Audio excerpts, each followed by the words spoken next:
Good day everyone, welcome to my channel. So in this video guys, we will talk about how to take care of laptop's battery. Before we start, I would like to say thank you so much to all my viewers, silent viewers, and supporters in my channel. Thank you for watching my videos. If you are new with my channel and then you like this video, please hit the like button. Don't forget to share and please support my channel guys if you are new by clicking the subscribe button. So let's begin. How to take care of laptop's battery. Taking care of laptop's battery can help prolong its lifespan and maintain its performance. Here are some tips to help you do that. Number 1. Avoid extreme temperatures.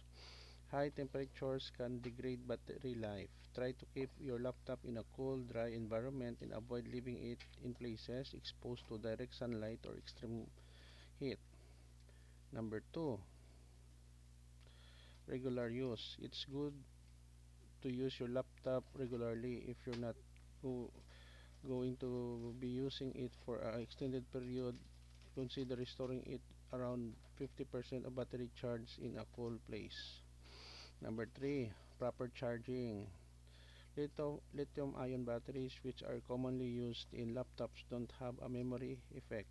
So it's okay to charge them even if it's not fully discharged. However, it's a good idea to let the battery drain occasionally to calibrate the battery gauge. Number 4, avoid overcharging. Once your laptop is fully charged, unplug it from the charger. Leaving it plugged in for extended periods can lead to overcharging, which can degrade battery life over time. Number 5, use battery saver mode. Many laptops have a battery saver mode that can help optimize power settings to extend battery life. Enable this mode when you're using your laptop on battery power. Number 6, limit background processes. Running too many programs or background processes can drain your battery faster. Close unnecessary applications and disable any background processes that you don't need. Number 7, reduce screen brightness. Lowering the brightness of your laptop's screen can significantly reduce power consumption and extend battery life. Number 8, manage power settings. Adjust your laptop's power settings to optimize battery life. You can do this through the control panel or settings menu where you can adjust options such as sleep settings and screen timeout. Number 9, keep it clean. Dust and debris can accumulate in your laptop's vents and fans, causing it to overheat and putting extra strain on the battery. Regularly clean the vents and fans to ensure proper airflow and cooling. Number 10, update software regularly.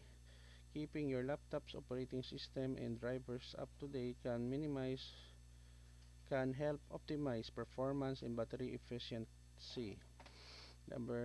Lastly, by following these steps, you can help prolong the lifespan of your laptop's battery and maintain its performance over time. Okay guys, so this is the end of my report on how to take care of laptop's battery. Thank you so much guys for watching. I hope that you have learned something new in this video. If you like this video, please hit the like button. Don't forget to share and please support my channel guys if you are new by clicking the subscribe button. See you in the next video tutorial guys. This is your friend Jake saying bye bye for now.